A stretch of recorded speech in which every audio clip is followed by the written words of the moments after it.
Hello everyone, I am Tacet, and today I'm going to be going over the Oh Really event in which the Strygik is added to the game, so let's get into that. So it is an epic after all, so it is very cheap red, yellow arcane trade stones. If you need them, they come out to 200 glory each, so definitely worth getting them. You would use them mainly in early game to get your Valkyrie fully traded for the Warder Link. Later on in the game, you throw it into something like a Moloch, so you can use them for Guild Wars, or into King Salinas for a last slot Impervious for your team to counter out Krakens. So the new troop itself, it is pretty useless in late game. Very, very useless. No. But early on in the game, definitely really highly advised. It deals damage randomly split amongst enemies, and this is boosted based on how many yellows are on the board, and then creates a light storm. This light storm, of course, will put more yellow onto the board, which will make his boost ratio go even higher. Every single yellow that's on the board, he does 3 additional damage. So let's say there's 7 on the board, he will do 21 additional damage on top of whatever damage he already has. Obviously, the earlier you are in the game, the more potent this boost ratio will be. So if you are a newer player, definitely stock up on this guy. Regardless, you probably would for trade stones anyways, but if you're under level 200, definitely something to consider using on your team. Basically against anything that doesn't have a Spirit Fox or some kind of yellow gem counter, you'd pretty much want to be using this up to about level 200 or so. As far as its traits, you can completely ignore it. All 3 of them are excessively useless, so just put it into other troops as we mentioned earlier. So yeah, just ignore that. Event keys. What to do with these? Basically, don't use them. There's only really one big drop currently in the drop pool, and that's currently the legend from this kingdom, and I cannot remember his name. Garuda, there you are. Garuda. I like how I can't remember his name, that yet just looking at the image of him reminds me of what his name is. But yes, Garuda is currently the only legend within the drop pool. He is a full AoE troop that ends up creating a red storm when he casts. Not really that worth it, mainly only used for stacking in a Guild Wars day if you don't want to use something like a Moloch, but of course for completion purposes, if you need him, it would be the time to get him. One other thing to note is if you still need a Sunbird to do some kind of quick team with it, it is the time to try and get it if you are a newer player. Ultra rares are extremely common in this. It's the lowest rarity you could possibly get, and since it is in the drop pool this week, opening about 10 should almost give you a guaranteed chance of getting yourself a Sunbird, so definitely the time to get it if you don't already have one of those little guys. But really, for the most part, most people can just ignore the event keys this week.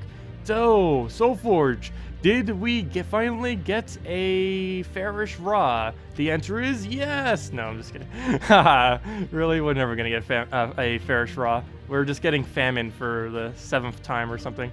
But yeah, currently the only good troop really to bother crafting at this current moment in time is a Famine, if you haven't already gotten yourself one.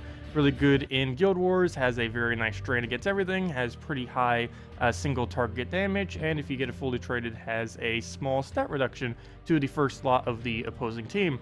But yeah, still gotta wait out for that Farish Ra apparently. Hopefully we'll get it sometime this year. But yeah, we'll see. Maybe we'll get one before 2018. At this point, they might just be holding it for the holidays, for Christmas or something. We'll see. But anyways, yeah, it's just Famine and nothing else. As far as the events this week, we have ourselves a 10% bonus to all of the Strixes, however you say that, as well as 10, oh no, that's not another 10%, and the other 10% is to all Knights, which if I'm not mistaken only applies to the new troop. Also, speaking of the new troop, you do get 5 glory for using him in PvP this week, so very advised doing 1 trophy battles with him with a quick running team. You just put it into any team that you have a triple threat in, or try putting this thing with like a Great Maul or something just to lower them down so we can get the better splits on them. Be showing a team with that as well. But yes, definitely any day or any week that has a use X troop in PvP and get 5 glory, it is generally a good idea to do this. Out of every possible event that they currently have available, this is the most profitable one you could ever do, due to glory being basically the most hardest to obtain resources out of everything, other than the 2x trade stones weeks. But yes, glory is definitely really nice to stock up on because you can keep throwing it into glory packs, which also give you arcane trade stones, among other things, including the new troops. And the event this week is just to kill Strixes. This can be done either in PvP or Explore. You can see, we're still like a couple hours in, we're almost already done with it. Pretty easy, it's only 200. You can do this either by exploring within the Suncrest Kingdom. You're generally going to get a lot, as you can see right here. In this battle, we actually have 3 of them just lying there. And the other option is to go to PvP, go to casual PvP, and just keep refreshing until you find a team that's using a bunch of Strixes. Well, there's one, but ideally you'd find one using 4. It's still early in the week, so a lot of people probably haven't switched their defend teams to such. There we go, there's one. So you can just keep doing that until you find battles like that. Earlier on in the game, you'd probably just be better off sticking with the Explorer, though, if you happen to already have that kingdom completed. But anyways, let's get into some teams. Well, first off, let's go right into the Great Maul team that I was kind of mentioning earlier.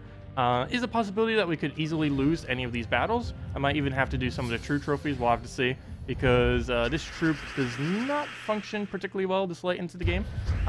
It's made more as a early game kind of thing. As I mentioned earlier, basically level 200 minus is with the range that you would end up using this new troop in.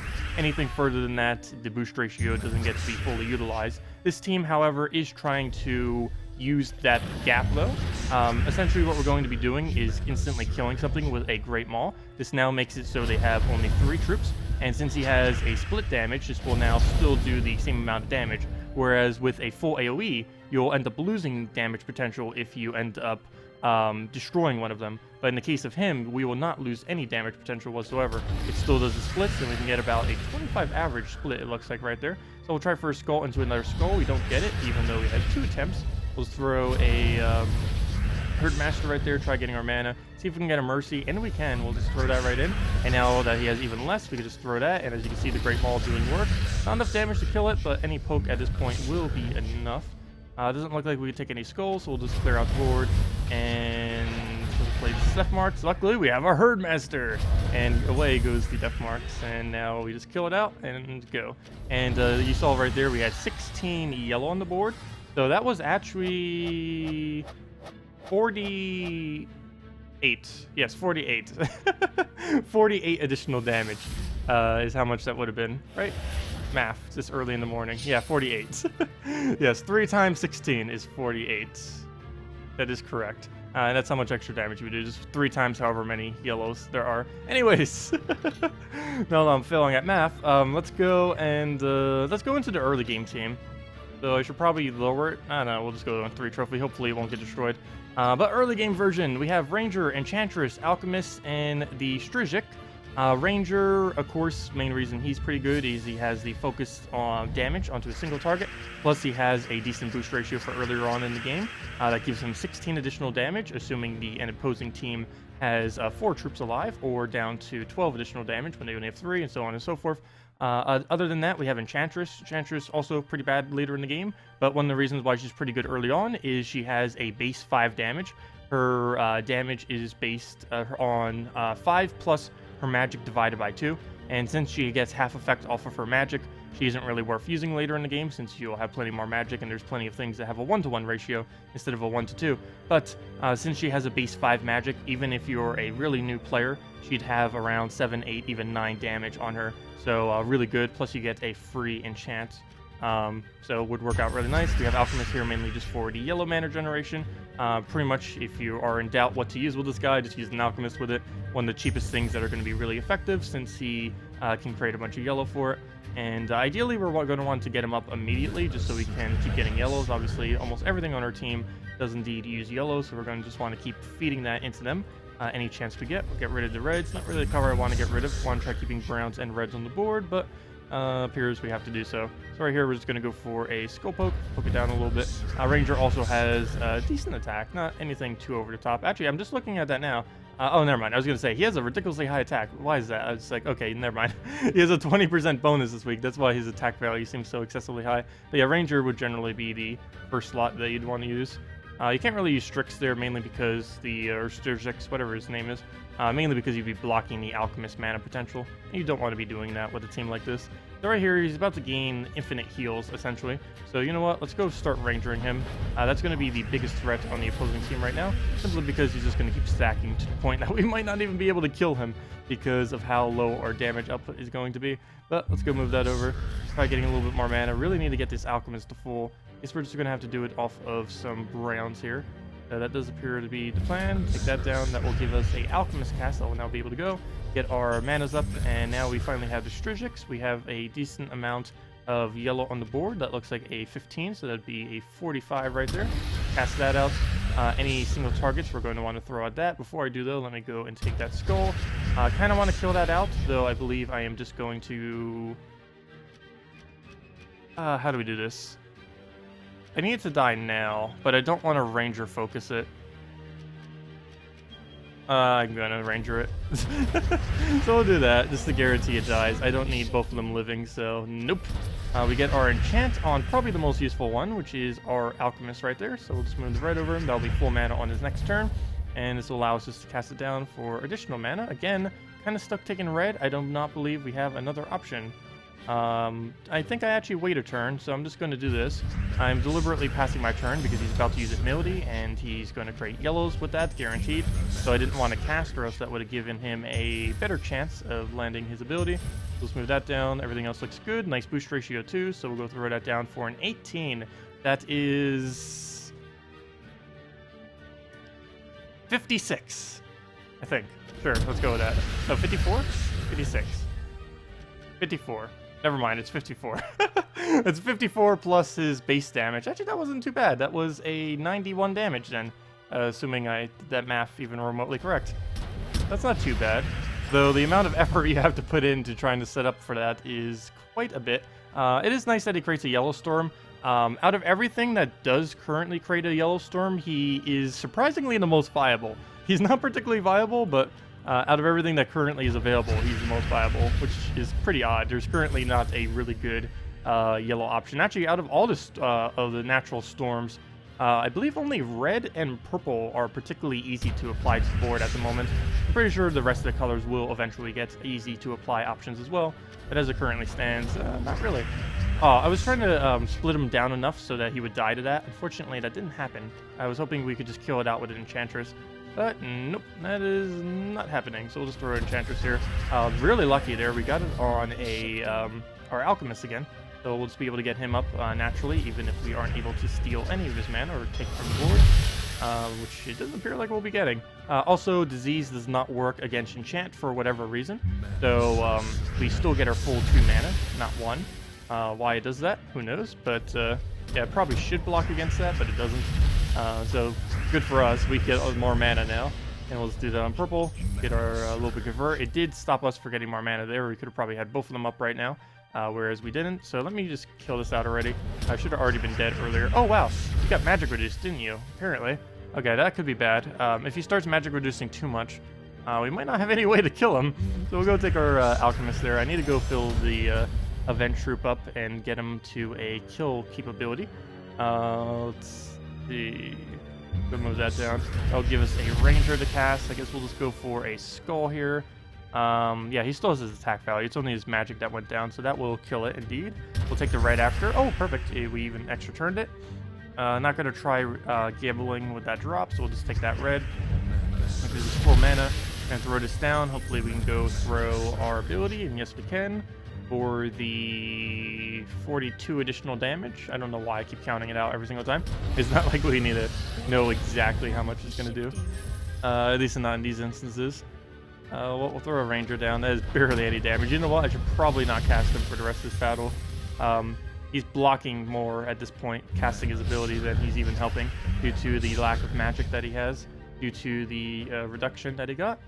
Right here, we're just going to go for an Alchemist. We get some yellow out of it, too. We had double chance for a brown, missed both of them, and he just kills that out. I think that might actually be a positive for the team. And now let's get rid of some of this junk on the board that we don't need, that he does need.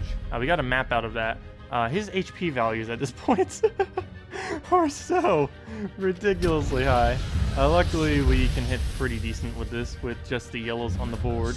So if nothing else, even if he magic reduces it down to 0, we technically can still win. That's one of the somewhat decent things about boost ratio things, even later in the game, is even once you deplete down to 0 magic, they still have their effects. One of the reasons why something like Dragon Soul is also particularly good in late game, even though its damage is lower than what's normally capable from full AoE, it has the capability of basically being magic proof, or magic reduction proof. by the fact that its damage is based on your amount of dragons, not based on your actual magic. I'll go move that down. And just keep throwing this. It's really our only chance at this point. Just keep spamming the new troop until something just dies. There we go. Very nice cascade. I think that will be enough to kill it. And then we could just do a nice alchemist into getting it right back up to full mana. Oh, you've got to be kidding me. 3 HP. Well, we'll go throw this down again. Not the color I want to get rid of, but gives us all the manas we need. Just move that over. Oops, I should have taken the other one. I could have prevented taking that much yellow off the board if I did it the other way around. That skull is basically pointless for us to take. You know what? Let me throw Enchantress. Skill's enough to kill, so we'll do that. Unfortunately, she enchanted herself, hoping that would hit Alchemist, but it did not. Only 1 in 3 chance.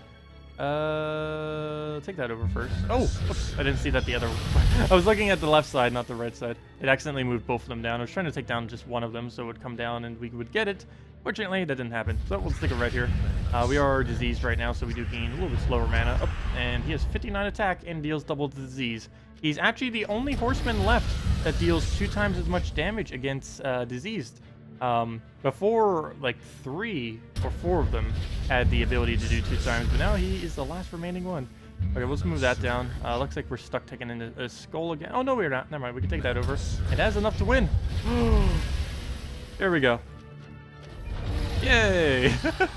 But yeah, that's the early game version that you do. Obviously, I would not advise whatsoever using that in later game, but that would work surprisingly well at a lower level, and it's pretty budget as far as everything that's available on it.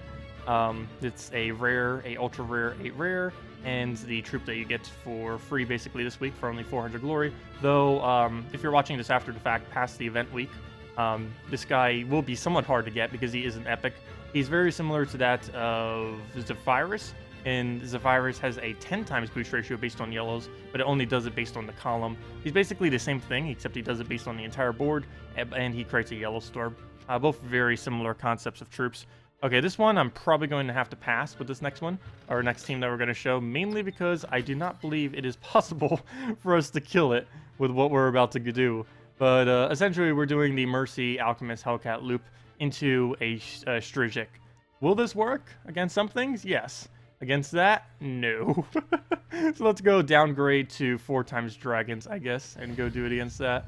So again, this is more of a mid-range kind of team. A little bit more expensive, actually quite a bit more expensive. Though it uses all utilities that you most likely want to have anyways. There are a lot of teams that be built out of this triple threat. Let's see, do we not have any extra turns? Maybe move all of them first, and then we'll start doing... Okay, hopefully he won't take that green. Ideally, the AI is not that smart. He'll probably take the skull and cascade everything else instead, so we'll throw that down. He does not go for it. Perfect. Actually, let's just convert to green. So we'll do that. Get another cast here. Double check that all of the moves have been removed properly.